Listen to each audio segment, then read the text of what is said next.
My name is Clara Albright, and I'm 34 years old. The rain was a cold, insistent drumming against my apartment window as I dressed for work that morning, a typical Tuesday. I remember the comforting scent of freshly brewed coffee, the quiet hum of the city waking up, the familiar weight of my camera bag slung over my shoulder. Everything felt normal, predictable. But by the time I returned home that evening, exhausted and looking forward to the quiet sanctuary of my rented apartment, my entire life was strewn across the sidewalk, soaked and ruined. My landlord, Mr. Silas Blackwood, a man whose sneer was as sharp as his suits were cheap, stood over my possessions, arms crossed, a smug, cruel smile twisting his lips. "Sue me if you don't like it," he'd barked, his voice dripping with arrogance, his eyes daring me to challenge him. I felt the initial shock, the surge of white-hot rage, then a strange, almost terrifying calm. I simply nodded, my face impassive, and began to collect my belongings, each water-damaged book, each muddy photograph, a testament to his casual cruelty. What he didn't know, what he couldn't possibly have conceived in his narrow, greedy world, was that his petty act of illegal eviction had just sealed his own fate. He had no idea the new owner of his building was standing right in front of him. Before I dive into the incredible, agonizing, and ultimately triumphant details of that battle, I want to take a moment to say hello to all of you. If you're watching for the first time, thank you for stopping by. Please hit that subscribe button and ring the notification bell so you don't miss any of my stories about finding your voice, standing your ground, and reclaiming your power. And for my incredible community of returning subscribers, welcome back. Let me know in the comments where you're tuning in from today. It always means so much to me to connect with you all. Now, let's go back to that pivotal moment, the day my quiet acceptance was shattered by an unexpected and, frankly, earth-shattering intervention. My life, before Silas Blackwood decided to dismantle it, was a carefully constructed testament to self-sufficiency and ambition. I am a real estate investor and developer, a profession that demands a blend of keen financial acumen, an eye for potential, and an unshakable resolve. My days are a whirlwind of detailed market research, crunching numbers on potential investments, negotiating complex deals, and overseeing the intricate dance of renovation projects. One morning, I might be walking through a dilapidated, historic building, envisioning its future as a vibrant mixed-use space, mentally calculating renovation costs and potential rental yields. The next, I'm in a boardroom, presenting detailed financial models to a group of skeptical investors, advocating for my vision. I thrive on the challenge, on seeing overlooked properties transform into thriving communities. My work isn't just about making money, it's about seeing value where others don't, about building something meaningful and sustainable. It's a career I carved out for myself, often against the skepticism of those closest to me. My living situation was, until recently, in a charming, older building in a diverse, up-and-coming neighborhood. My rented apartment, a cozy one-bedroom with high ceilings and original hardwood floors, felt like home. I loved its character, the way the morning light streamed through the tall windows, the familiar creak of the floorboards. My routines were simple. Early morning runs through the bustling neighborhood streets, a quick breakfast with a strong cup of coffee, then off to my small, sun-drenched office downtown. My evenings often involved cooking, working on my urban photography projects, a passion that allowed me to explore the city's hidden architectural gems, or chatting with my sweet elderly neighbor, Mrs. Henderson, who lived just below me. She was a kind, gentle soul who always had a warm smile and a fresh-baked cookie to share. My financial situation was comfortable. Years of smart investments and disciplined saving had given me a solid foundation. I wasn't extravagant, preferring to reinvest my profits and build a secure future, but I was undeniably building wealth, steadily and strategically. My hobbies reflected my professional interests and my love for the urban landscape. Urban photography allowed me to capture the beauty in unexpected places, the intricate details of old brickwork, the play of light on glass skyscrapers, the vibrant life of street art. It was a way to ground myself, to find art in the everyday. DIY home improvement projects were another passion. I loved the satisfaction of transforming a space, of seeing my vision come to life with my own hands. My friendships were a small, fiercely loyal group of professional women. Lena, my closest friend, was a brilliant finance expert, sharp-witted and pragmatic. Sam, another friend, was a talented interior designer with an incredible eye for aesthetics. They were my sounding boards, my cheerleaders, and my reality checks. I was happily single, dedicating my energy to my career and my personal growth. My life was balanced, fulfilling, and on my own terms, and I mistakenly believed it was secure. To truly understand the internal battle I waged, the quiet fury that burned beneath my composure, you need to understand the family I grew up in.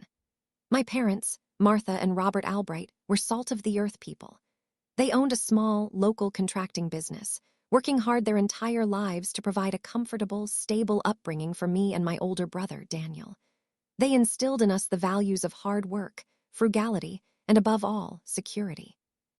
They were incredibly risk-averse, believing that steady, predictable income and careful saving were the only true paths to success. They valued safety, above ambition, above dreams, sometimes above even happiness. Daniel, 3 years my senior, was the embodiment of their ideals. He was steady, practical, and followed their path into the family business with unwavering commitment. He was good at it, too, managing the day-to-day operations with quiet efficiency. For my parents, Daniel was the dependable one, the son who would carry on their legacy without questioning the blueprint. He was their rock, their safe bet. I, however, was always the dreamer, the risk-taker. From a young age, I saw opportunities where they saw dangers. I believed in growth, in pushing boundaries, in investing in potential. This often made me the impractical one, the too ambitious one in their eyes. My role in the family was to be constantly reined in, gently but firmly, to be reminded of the realities of life. My parents loved me fiercely, but they showed it through warnings and caution, their fears for my future often outweighing their belief in my abilities. Daniel, while loyal, often mirrored their skepticism, sometimes with a subtle undercurrent of resentment for my independent streak. Family gatherings, particularly our mandatory Sunday dinners, were always a practical affair. Discussions revolved around the cost of groceries, the rising price of gas, the latest client for the contracting business, or the safest investment for a retirement fund. There was little room for discussions about dreams, or art, or the exciting, but inherently risky world of real estate development. Affection was shown through Martha's perfectly cooked roast chicken or Robert's diligent repairs around my apartment. Verbal affirmations of my ambitions were rare, almost non-existent. I remember one pivotal moment when I was 10 years old. I was fascinated by the concept of entrepreneurship and decided I wanted to start a lemonade stand. I didn't just want to plop a table in the driveway. I drafted a business plan, complete with projected costs for lemons and sugar, marketing strategies, and a revenue forecast. I presented it to my parents with breathless enthusiasm. My mother immediately worried about permits. "Are you sure you can just set up a stand, Clara? What if the city sends someone? And what about competition? Mrs. Gable's granddaughter has a stand down the street. What if no one buys your lemonade?" my father added. "And what if you lose money? Better to just save that $10 you have, dear. A penny saved is a penny earned." My grand entrepreneurial debut was stifled before it even began, not by failure, but by fear of it. As a teenager, I became fascinated with the stock market. I'd read books, follow the news, and use my meager allowance to invest in imaginary portfolios. I saved up a few $100s from babysitting and wanted to put it into a low-cost index fund. My parents were horrified. "Clara, that's gambling," my father exclaimed, his voice unusually stern. "You'll lose everything. Put that money in a savings account. It's safe. It's secure. That's what responsible people do." So my first foray into investment was redirected into a passbook savings account, accumulating a paltry interest rate, but undeniably safe. When it came time for college, my dream was to attend an out-of-state university known for its cutting-edge architecture and urban planning program. I researched scholarships, estimated tuition, and even visited the campus, falling in love with its vibrant, forward-thinking atmosphere. My parents, however, pushed hard for the local state university. "It's much more affordable, Clara," my mother would patiently explain. "And you can live at home, save on rent. You don't need to go so far away to get a good education. Financial stability is paramount, dear." Daniel, always echoing their sentiments, added, Why would you take on all that debt when there's a perfectly good school right here? I ended up compromising, choosing a program closer to home, but the sting of their subtle dismissal of my broader ambitions lingered. In my early career, after gaining valuable experience at a larger real estate firm, I wanted to strike out on my own to start my own boutique investment and development company. I had a meticulously crafted business plan, a strong network, and a clear vision. My parents' reaction was immediate and unequivocal. "Leave a stable job, Clara, with benefits. Are you absolutely mad?" My father demanded, his voice laced with genuine fear. "What if it fails? What if you go bankrupt?" "You'll lose everything you've worked for," Daniel chimed in. "It's reckless, Clara. Dad and Mom have built a solid business. You should focus on what's secure." Their caution felt like a direct lack of faith in my abilities, a constant, unspoken message that my dreams were too big, too risky, too dangerous. This constant struggle for validation, for understanding, deeply impacted my self-esteem. It fueled a fierce, almost desperate need to prove myself, to succeed independently, to show them that my intuition, my ambition, wasn't a flaw, but a strength. I learned to internalize their skepticism, to push through it with a quiet, unyielding resolve, but it also left me with a hidden vulnerability, a constant awareness of the external doubts that could, if I let them, erode my confidence. This constant fight to justify my path laid the groundwork for the battle I was about to face. The landlord of my building, Mr. Silas Blackwood, was a caricature of greed. He was a man in his late 50s, always impeccably dressed in slightly ill-fitting suits that looked expensive but hinted at a lack of true style. His hair was slicked back, his smile was thin and perpetually condescending, and his eyes, a watery blue, held a calculating, predatory glint. He owned several older buildings in the neighborhood, notorious for buying them cheap, neglecting maintenance, and then aggressively raising rents or finding excuses to evict long-term tenants to bring in higher-paying ones. He was a known quantity in the local real estate community, a shark in a small pond. Over the past few months, the atmosphere in my building had grown increasingly tense. Rumors circulated that Silas was planning to sell the property.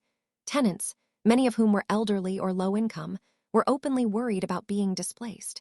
Silas had been pressuring me to sign a new lease, demanding a rent increase of nearly 40% with little warning.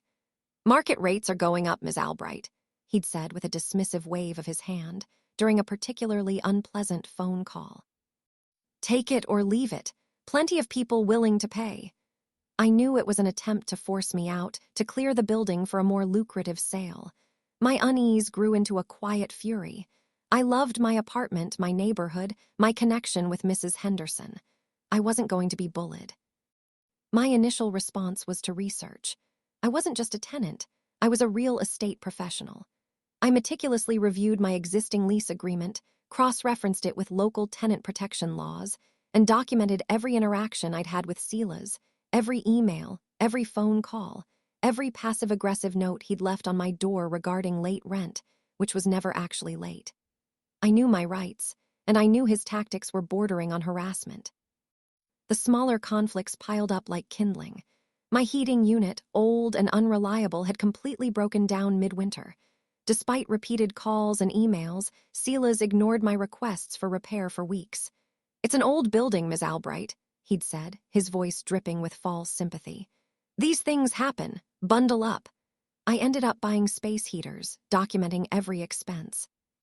There was a persistent leak in the hallway ceiling that he refused to address, citing pending structural assessments. The elevator in our 4-story building was frequently out of service, forcing elderly tenants like Mrs. Henderson to struggle up the stairs. Each ignored repair request, each cut service, was a deliberate act of pressure, designed to make our lives miserable enough to leave voluntarily. I documented everything: the receipts for my space heaters, the dates of the elevator outages, photos of the growing water stain on the hallway ceiling. I even started a discreet email chain with other tenants, gathering their complaints and concerns, building a quiet dossier of Silas's negligence. I confided in Lena and Sam during our regular coffee meetings. "He's trying to strong-arm me out," I told them, showing them his aggressive lease renewal offer. Lena, ever the pragmatist, advised, "Clara, you're a smart woman. Just cut your losses. Find a new place. He's not worth the stress. Get a lawyer if you want to, but honestly, it sounds like he wants to bleed you dry. Sam, always the protector, urged me to move in with her temporarily. You don't need this kind of negativity, Clara. He's a slumlord. Their concerns were valid, but something deep inside me refused to bend.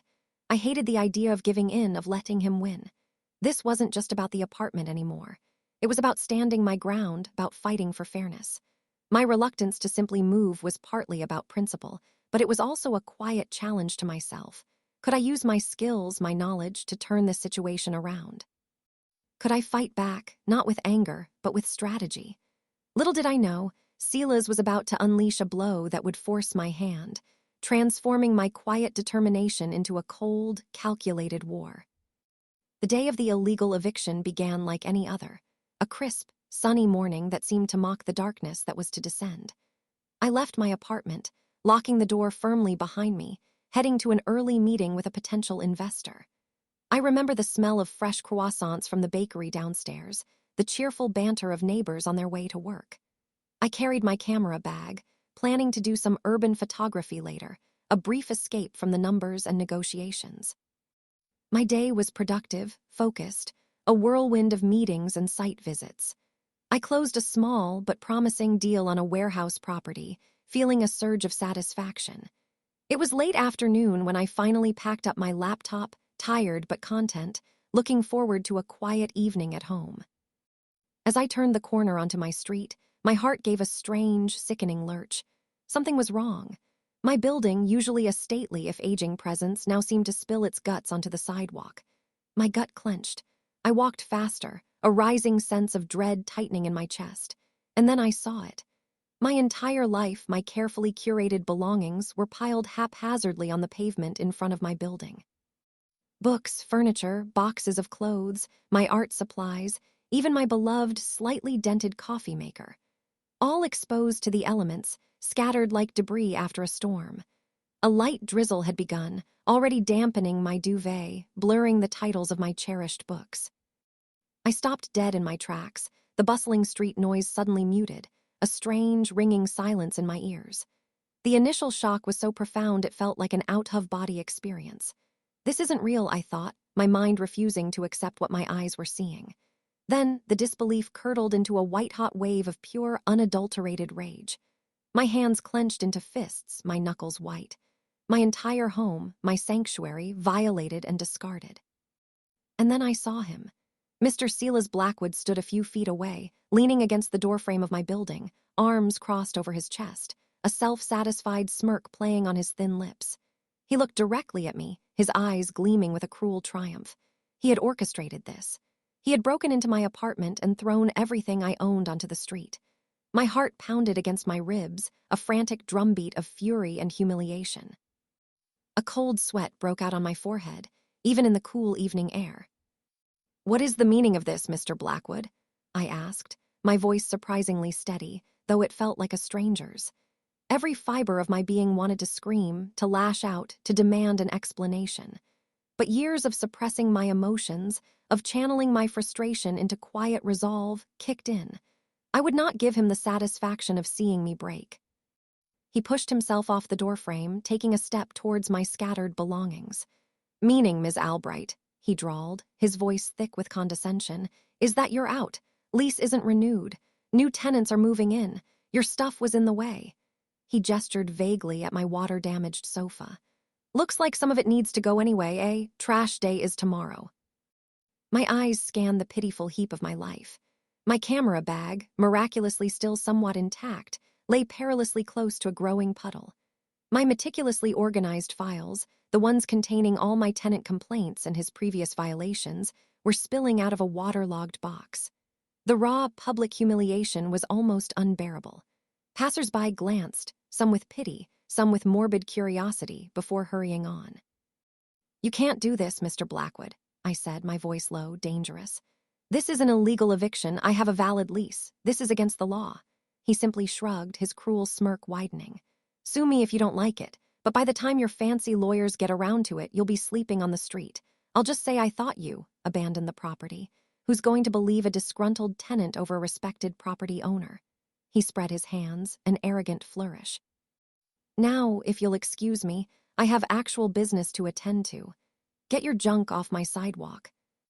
The words, "Sue me if you don't like it," echoed in my mind. He thought he was untouchable. He thought my quiet professionalism was weakness. He thought he had one. I looked at my ruined possessions, at his sneering face, and a strange, profound calm settled over me. The rage didn't disappear, it simply transformed, hardening into a diamond-sharp resolve. He had underestimated me. He had no idea what he had just unleashed. "You're absolutely right, Mr. Blackwood," I said, my voice chillingly calm. "I will." I turned my back on his smug face and began to methodically, deliberately, collect my belongings, each careful movement a silent promise. He thinks he's won. He has no idea. The immediate aftermath was a blur of frantic, disoriented motion, punctuated by moments of agonizing clarity. The adrenaline that had carried me through the confrontation with Silas crashed, leaving me feeling hollowed out and physically ill. Mrs. Henderson, my sweet neighbor, was waiting for me as I tried to salvage what I could of my water-damaged possessions. Her eyes were wide with shock and sympathy, tears streaming down her wrinkled cheeks. "Oh, Clara, my dear," she whispered, her voice trembling. "That dreadful man, how could he? Come inside, you can't stay out here." She insisted I stay with her, her small, cozy apartment a refuge from the chaos. I gratefully accepted, too exhausted to argue. In the hours that followed, I moved through a fog of disbelief and rage. I took countless photos of the scene, documenting every waterlogged box, every broken piece of furniture, every scattered personal item. The sight of my art canvases, carefully protected in their sleeves, now warped and buckling from the damp, brought a fresh wave of tears. My precious camera, miraculously safe in its waterproof bag, was a small victory. I called Lena and Sam, my voice shaking as I recounted Silas's brutal, illegal act.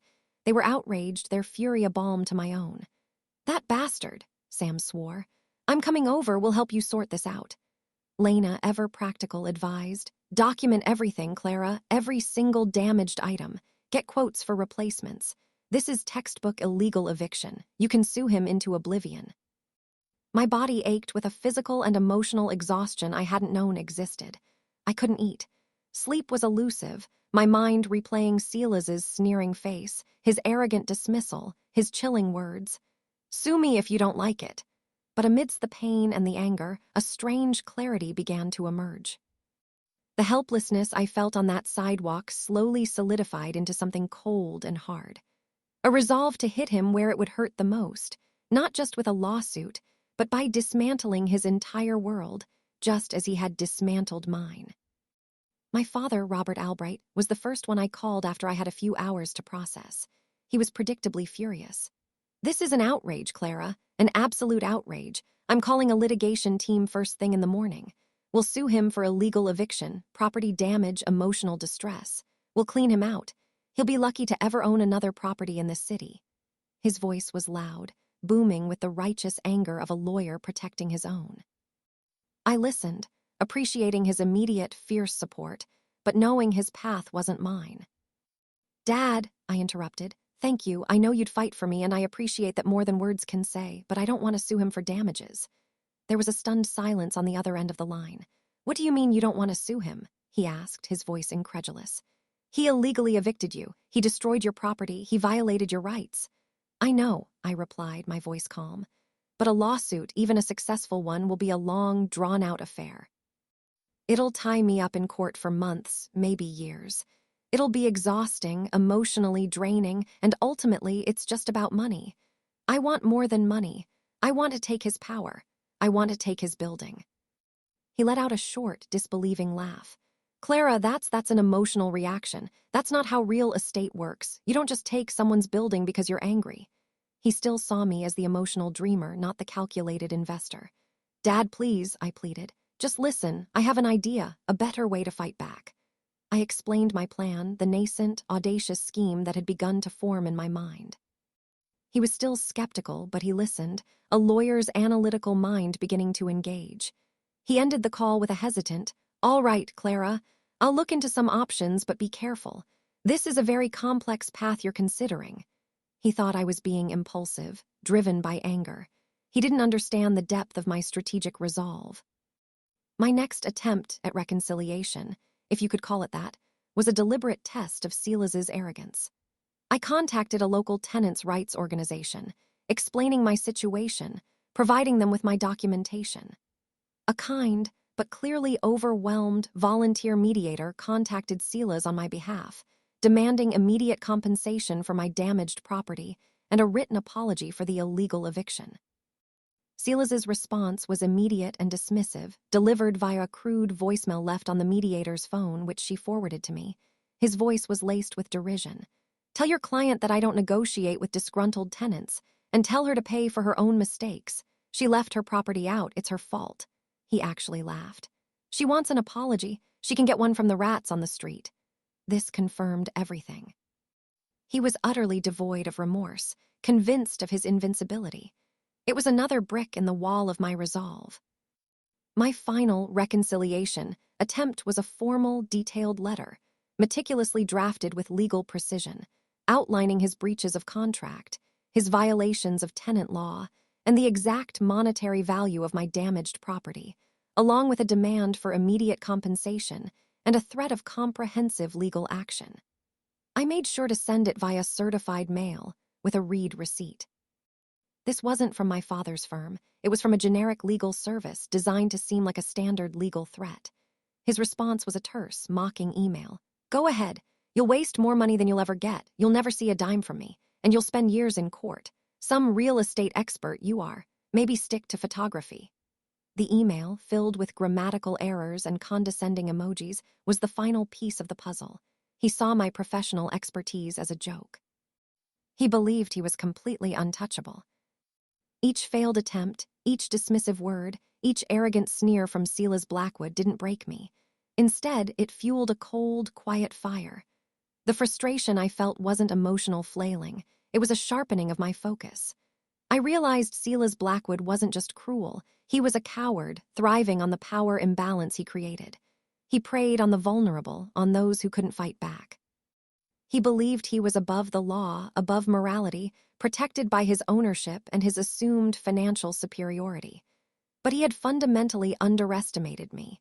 He mistook my calm for weakness, my precision for timidity. The emotional toll was immense, a constant knot of tension in my stomach, but it never deterred me. It only hardened my resolve, transforming my heartbreak into an unyielding determination to make him pay, not just for my suffering, but for the suffering of every tenant he had ever exploited. He thought I was an emotional wreck. He had no idea I was a calculating machine, and he had just provided me with the ultimate project, his own downfall. My investigation into Silas Blackwood's financial vulnerabilities began with the same meticulous precision I applied to any potential real estate acquisition. This wasn't just about revenge. It was about a sound business decision, a deeply personal, but utterly professional, hostile takeover. My years of experience in real estate investment gave me an unfair advantage. I knew exactly where to look for weaknesses, for the cracks in his seemingly impenetrable facade. My first step was a deep dive into public records. I spent hours at the county clerk's office, combing through property tax records for all the buildings he owned. What I found was startling. Several properties, including my building, had delinquent property taxes, some dating back over a year. He was falling behind. This immediately signaled financial distress. I then pulled the full property deeds and mortgage records. I discovered that he had taken out multiple high-interest loans against his properties, leveraging them to the hilt. The interest payments alone must have been crippling. He was highly over-leveraged, playing a dangerous game of financial brinkmanship. Next, I leveraged my network. I subtly reached out to contractors I knew, asking about any work they'd done for Silas. The stories poured in: unpaid invoices, last-minute cancellations, demands for shoddy, cheap repairs. One contractor, a trusted friend, informed me that Silas was notorious for trying to circumvent building permits to save money, often doing dangerous, non-code compliant work. I discreetly obtained copies of building permit applications for his properties, cross-referencing them with the dates of reported repairs. Unsurprisingly, many of his renovations were completely unpermitted. This meant code violations and potential fines, something a new owner would have to contend with or leverage. My aha moment came when I discovered a pending foreclosure notice for my building, tucked away in the obscure back pages of the county's public notices. It was dated just weeks before my illegal eviction. He wasn't just struggling, he was on the verge of losing the building to the bank. His aggressive rent increases, his attempts to evict tenants, his desperate cutting of corners, it all clicked into place. He wasn't acting from a position of strength, he was acting from a position of panic. He was grasping at straws, trying to extract every last penny before the bank took everything. The illegal eviction wasn't a show of power. It was a desperate act of a man losing control. He thought he was throwing me out to prepare for new, higher-paying tenants to stave off foreclosure. Instead, he had created the perfect opportunity for me. The realization was chilling, but also immensely empowering. Silas Blackwood wasn't a formidable, untouchable villain. He was a financially incompetent, reckless, and desperate man, hiding behind a facade of bluster. My resolve hardened into a cold, calculating determination. This wasn't just about reclaiming my apartment. It was about acquiring a valuable asset, one I could transform into a thriving, ethical community. I saw an opportunity not just for vindication, but for a solid business investment. The financial distress I had witnessed in others' properties, which my parents had always warned me against, was now Silas Blackwood's undoing and my ultimate weapon. I had found his Achilles heel. The weeks following my discovery were a blur of intense, focused activity. My mental and emotional preparation was meticulous. This wasn't just revenge, it was a strategic business acquisition. My goal was simple: to acquire Silas Blackwood's building, legally and cleanly, without him ever suspecting it was me, and then to evict him legally, with all the proper paperwork and due process he had so carelessly denied me. I wanted to build a reputable, ethical property management company that prioritized tenant well-being, directly contrasting his predatory practices. This entire endeavor became the ultimate proof of concept for my burgeoning real estate investment firm. My first step was to create a new shell company, a discrete entity that would act as the buyer. I called Lena, my financial expert friend. "I need your help setting up a blind trust and an LLC fast and quiet," I told her, laying out my plan. She listened, her eyes widening with a mixture of disbelief and grudging admiration. "Clara, this is audacious. Are you sure?" "Never been more sure," I replied. "He's facing foreclosure. I have the leverage. I'm going to buy his building." Lena, seeing the steel in my resolve, agreed. She helped me secure rapid financing from a private lender I'd worked with before, presenting the deal as an undervalued asset acquisition. My meticulous financial modeling, demonstrating the building's potential once renovated and properly managed, quickly secured the funds. Sam, my interior designer friend, was brought in next. "Sam, I'm buying a building," I said, a sly smile on my face. "And I need you to help me transform it, starting with my old apartment." Her initial shock quickly turned to infectious enthusiasm. She helped me draft preliminary renovation plans, focusing on energy efficiency, modern amenities, and creating inviting, livable spaces for the existing tenants. My parents, initially cautious, slowly came around. When I presented my father with the full dossier of Silas's financial mismanagement and the pending foreclosure, his lawyer's mind finally saw the brilliance of the strategy. "Clara," he said, a rare note of genuine admiration in his voice, "this is ingenious and completely legal. He's cornered himself." He discreetly offered legal advice, reviewing the purchase agreements, ensuring every I was dotted and every T was crossed. Even Daniel, my pragmatic brother, after seeing the detailed financial projections for the renovated building, had to admit, "Okay, Clara, this is smart, really smart." Their support, once hesitant, was now unwavering, a quiet affirmation of my abilities that meant more than any verbal praise. The paperwork moved swiftly. The bank, eager to offload a troubled asset, was surprisingly cooperative. Within a week, the deal was done. The funds were transferred, the title officially changed. I, Clara Albright, through my newly formed shell company, was the legal owner of 145 Sycamore Street, the very building Silas Blackwood had so illegally and cruelly evicted me from. The satisfaction was profound, a deep, quiet hum of vindication that settled in my bones. I had turned his weapon against him, and he had no idea. The final piece of my preparation was a formal eviction notice, perfectly legal, perfectly documented, addressed to Mr. Silas Blackwood, and a process server ready to deliver it. The morning Silas Blackwood received his eviction notice was overcast and chilly, a fitting backdrop for his personal storm. I had timed it meticulously. It was a week, almost to the hour, since he had thrown my life onto the pavement. I knew he was still living in the building, likely in a vacant ground floor unit, squatting illegally while trying to clear out the remaining long-term tenants. He was probably in a state of disarray, trying to salvage his own rapidly crumbling finances. I positioned myself a block away, sitting in my car, ostensibly checking emails but watching the building. At precisely 9:00 a.m., a professional-looking process server, a calm woman in a neat gray suit, approached the main door of 145 Sycamore Street. She pressed the buzzer for the ground floor unit. I saw Silas, unshaven and looking haggard, open the door, a scowl on his face. The process server spoke briefly, handed him a crisp envelope, and then turned and walked away. Silas stood there for a moment, the envelope clutched in his hand, a bewildered expression on his face.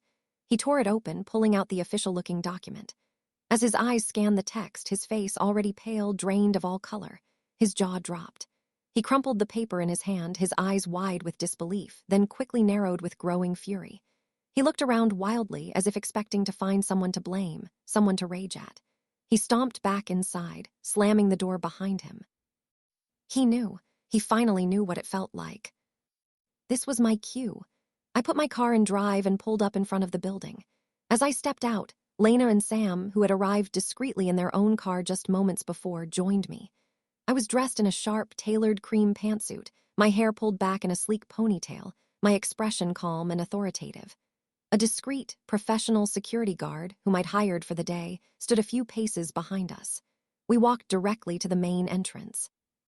Just as we reached the door, it burst open. Silas Blackwood stood there, the crumpled eviction notice still clutched in his hand, his face mottled with rage. "What the hell is this?" he bellowed, his voice hoarse.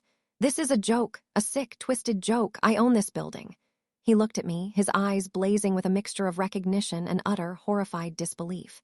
You did this, didn't you? You think you can just play games with me, you little..." "Mr. Blackwood," I interrupted, my voice calm and clear, cutting through his rage like a scalpel. I stepped forward, my posture unyielding. "My name is Clara Albright, and as of last Tuesday, I am the legal owner of 145 Sycamore Street." His mouth hung open. The blood drained from his face, leaving it a sickly ashen gray. He swayed slightly as if he might collapse. "No," he whispered, a pathetic sound. "No, you don't, you can't. You're just a tenant, you're nothing." "I was a tenant, Mr. Blackwood," I corrected, my gaze steady, unwavering. "Now I am the owner, and you are being legally evicted. You have 72 hours to vacate the premises, as per the notice you just received. All of your personal belongings must be removed. Any items remaining after that time will be considered abandoned and disposed of." His face contorted into a mask of pure, unadulterated fury. "You bitch!" he screamed, lunging forward. But the security guard stepped forward, a quiet but firm presence blocking his path. Silas recoiled, his rage turning into desperate, frantic pleas. "This is insane. You can't do this. I'll sue you. I'll ruin you. I'll tell everyone what you did." "You're welcome to try, Mr. Blackwood," I replied, my voice still calm, unyielding. "But I have all my paperwork in order. Every transaction, every legal document is impeccably clean, unlike your past dealings." I gestured to Lena and Sam. "My team and I are here to begin assessing the necessary renovations. We have plans to make this building a safe, thriving community for the existing tenants, something it clearly hasn't been under your ownership." Just then, Mrs. Henderson, my sweet elderly neighbor, opened her door, drawn by the commotion. She took in the scene, her eyes moving from Silas's contorted face to my composed one. A slow smile spread across her face. "Clara, dear?" she asked, her voice trembling slightly with emotion. You bought the building?" I nodded, a small, genuine smile finally touching my lips. "Yes, Mrs. Henderson, I did." "And you won't have to worry about the heat, or the elevator, or any more illegal evictions ever again." Mrs. Henderson let out a small sob of relief, clutching her chest. Silas Blackwood, seeing his entire world crumble, his lies exposed, his power utterly stripped away, looked at me one last time, his eyes burning with an impotent, defeated rage. The security guard, with a polite but firm gesture, began to escort him away from the door, out onto the sidewalk, now mirroring the scene he had inflicted upon me just a week before. He was shouting, but his words were muffled, pathetic, as he was led away, a broken, ruined man. I watched him go, not with gloating, but with a deep, quiet sense of justice. The humiliation I had felt was now his. The power he had wielded so cruelly was now mine, to use for good. My building, my rules, my vindication.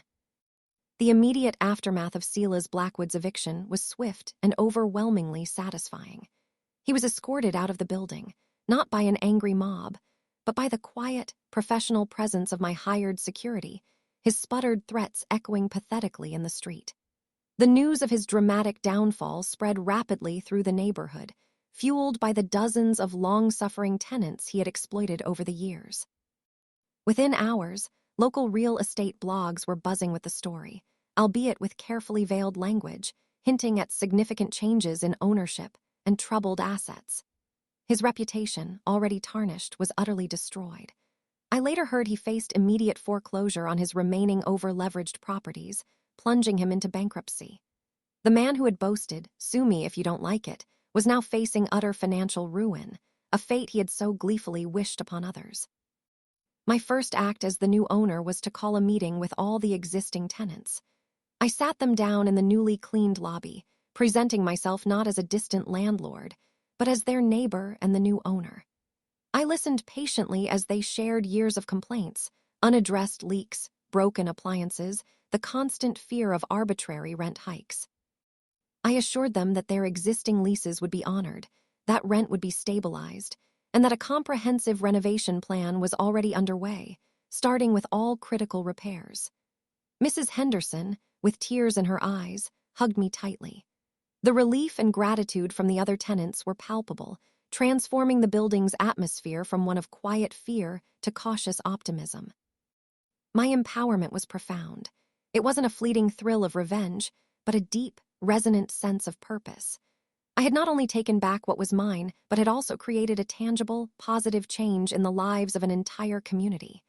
This wasn't just a business deal. It was a mission. My initial distrust of the real estate world, born from observing landlords like Silas, was now tempered by my own ability to shape it for good. The quiet analyst, the overlooked dreamer, had become a force to be reckoned with, not through aggression, but through meticulous strategy and unwavering integrity. The extended consequences of Silas Blackwood's downfall continued to reverberate through the local real estate community for months. His name became a cautionary tale, a byword for predatory and reckless ownership. His remaining properties, seized by banks, were sold off at fire sale prices, and he effectively vanished from the public eye, his once inflated ego utterly deflated by his spectacular public collapse. I heard through the grapevine that he was forced to relocate to a tiny, run-down apartment in a distant part of the city, a harsh irony for a man who had reveled in evicting others. Meanwhile, 145 Sycamore Street, now affectionately rebranded as the Phoenix Lofts, a name suggested by Sam, capturing its rebirth, began its transformation. With Sam's brilliant design work and Lena's financial oversight, we embarked on a complete renovation, starting with the long-neglected infrastructure. We replaced the faulty heating system, repaired the leaky roof, and installed a brand-new, accessible elevator. Each improvement was met with cheers from the tenants, whose gratitude solidified into genuine trust. We hosted monthly tenant meetings, fostering a sense of community that had been completely absent under Silas's tyrannical rule. The building, once a symbol of his greed, became a beacon of ethical urban living, attracting new, responsible tenants who valued community and quality. My relationship with my family also underwent a significant evolution. My parents, Martha and Robert, initially shocked by the audacity of my actions, were now filled with an undeniable, quiet pride. My father, the pragmatic lawyer, often called to discuss the legal intricacies of my new acquisitions, his respect for my business acumen evident in his tone. My mother, who had always worried about my reckless ambition, now saw the profound good that could come from it. She even started taking a quiet interest in my renovation projects, offering surprisingly practical advice on design and material choices. Daniel, my brother, initially a bit wary, became one of my most vocal supporters. He once confessed, "Clara, I always thought you were too much of a dreamer, but you showed me that dreams, when backed by smarts and courage, can become incredible realities." Our sibling rivalry transformed into a partnership of mutual respect, and he occasionally even consulted me on his own business decisions. My quiet independence, once a source of tension, was now a source of admiration. The positive outcomes for me were manifold. My company, Albright Properties, rapidly gained a reputation for ethical, community-focused development. My phone began to ring with new investors, eager to partner with a developer who prioritized both profit and people. I was invited to speak at local business associations and real estate conferences, sharing my story not just as a tale of triumph, but as a model for responsible urban development. The media, having initially reported on Silas's downfall, now turned its attention to me, highlighting my innovative approach to revitalizing older properties and building sustainable communities. I wasn't just a property owner. I was a thought leader, an advocate for a better way of doing business. Life after that victory has been nothing short of transformative. It's been nearly 2 years since I took ownership of the Phoenix Lofts, and my company, Albright Properties, is thriving beyond my wildest dreams. We've acquired and successfully revitalized 3 more buildings, all operating under the same tenant-centric, ethically driven model. My days are still a whirlwind of work, but it's work that fills me with profound purpose and satisfaction. I've built a dedicated team, fostering a culture of transparency and respect, a stark contrast to the cutthroat environment I once navigated. My mental health is robust, grounded in a deep sense of peace and self-assurance. The constant need to prove myself, born from years of subtle dismissal, has finally faded, replaced by an unwavering trust in my own judgment and capabilities. My living situation is perhaps the most symbolic aspect of my transformation. 6 months ago, after the extensive renovations were completed, I moved back into my old apartment at the Phoenix Lofts. It's no longer just a rental. It's my home, in my building, a tangible symbol of reclaiming my space and my narrative. The hardwood floors gleam, the high ceilings feel expansive, and the morning light still streams through the tall windows, but now it feels like a warm embrace, not a cold reminder of past struggles. Mrs. Henderson, still living below me, often brings me fresh-baked cookies, her smile bright with a newfound sense of security. Interacting with my happy tenants, seeing their appreciation for the revitalized community, fills me with immense joy. I'm no longer just an investor. I'm a steward of a thriving home. New opportunities continue to arise. I've been featured in national business publications, recognized for my innovative and ethical approach to real estate. I'm now actively mentoring young entrepreneurs, especially women, encouraging them to pursue their ambitions with integrity and courage. My friendships with Lena and Sam are deeper than ever, forged in the fires of shared purpose. We often joke about the Silas Blackwood playbook, the reverse guide on how not to conduct business. And in a wonderfully unexpected turn, my personal life has blossomed too. Through my advocacy work, I met a charming urban planner named Ben. He shares my passion for sustainable development and community building, and our connection is built on shared values and a profound respect for each other's work. Our relationship is still new, but it feels effortlessly right, a testament to building a life aligned with one's true self. As for Silas Blackwood, he remains in obscurity, a pariah in the real estate world, a living lesson in the consequences of greed and cruelty. I don't think about him often, and when I do, it's without bitterness, only a quiet understanding. His malice, though devastating at the time, was ultimately the catalyst for my greatest growth. The most profound personal growth has been the realization that my value was never dependent on external validation, whether from my parents, my brother, or a cruel landlord. My worth was inherent, an unshakable core of integrity, ambition, and resilience that lay dormant until it was forcibly awakened. I would tell my younger self, the one who felt misunderstood and constantly battled against others' skepticism, that her dreams were not reckless but visionary. I would tell her to trust her instincts, to embrace her ambition, and to understand that the quiet strength she cultivated in isolation would one day become her most powerful weapon.